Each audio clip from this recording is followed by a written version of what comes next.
So I love pad thai, but I didn't think that it was something that I could make on any old night. I was completely wrong.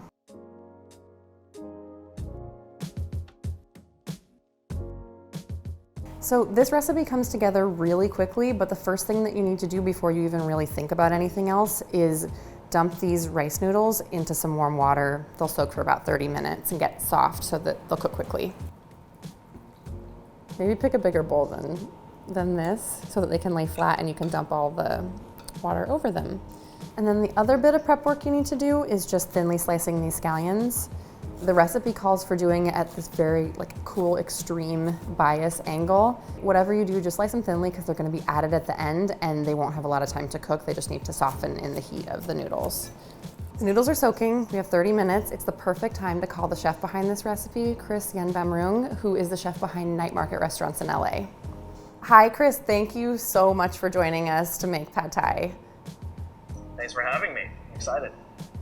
First off, can you just tell me more about how you made your version of this recipe? Because it's a little bit different from the traditional version, right? This is traditional for me, I guess. This is pad thai as was taught to me by my grandma, who was the original chef of my family's restaurant. There are a couple different things like we use vinegar instead of tamarind, and that also comes directly from her. That's how she taught me. So she started by using white vinegar and white sugar rather than the tamarind and palm sugar. That's all straight from her? Yeah, I've stayed pretty much true to what she's taught me, and that's not true for everything that she's taught me, but for pad thai, that was one of her kind of signature things.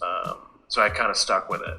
So other than the white vinegar and white sugar, what are some other things that you think are super important in your ideal version of pad thai? I think it's important to use dry rice noodles and then soak them in water. That's how I was taught.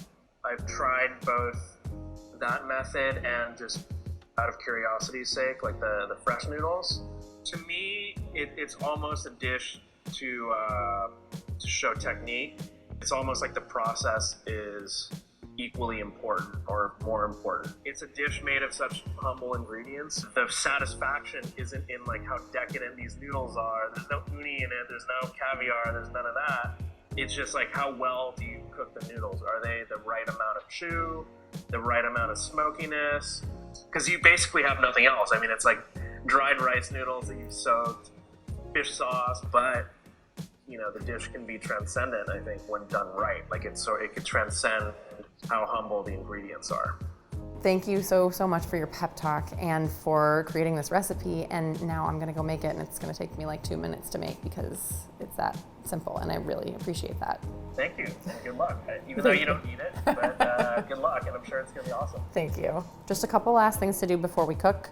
One, check out these noodles. They should be soft enough to wrap around your finger and they're ready to cook.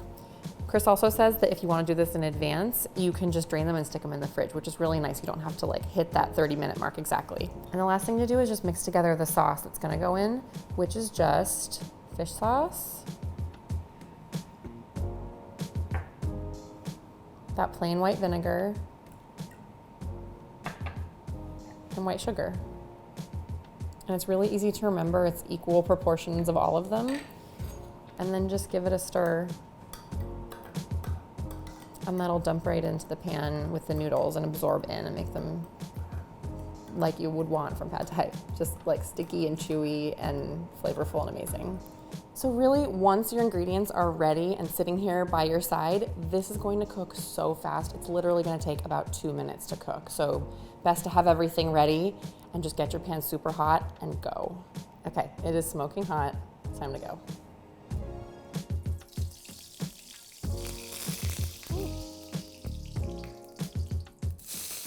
It's gonna take less than a minute for something like chicken thighs or tofu, but shrimp is even faster. So it's just starting to turn pink and you dump in the noodles and sauce all at once. The noodles will absorb the sauce.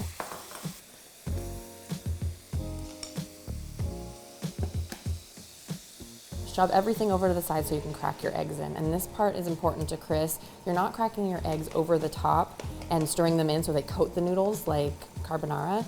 You're actually making scrambled eggs on the side. While they're still soft, you stir them back in so they can finish cooking with the noodles, but they still maintain these little, bits of good scrambled egg that you'll run into. The rest just goes in off the heat, but it's still super hot, so it'll still cook, but stay crunchy.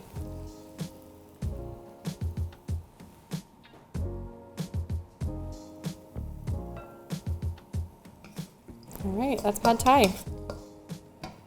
So next important thing is the garnishes. There's some roasted chili powder and crushed peanuts, and then some lime. Can I eat it now?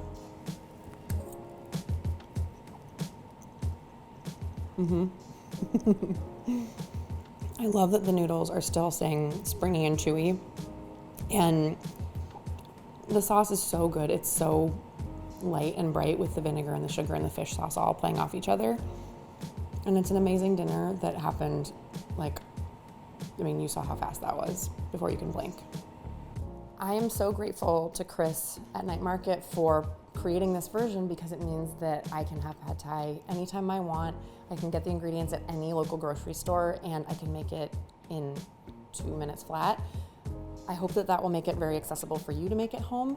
And once you get really comfortable with it, seek out the tamarind, the palm sugar, try your own spins on it, but this will always be here for you anytime you want it.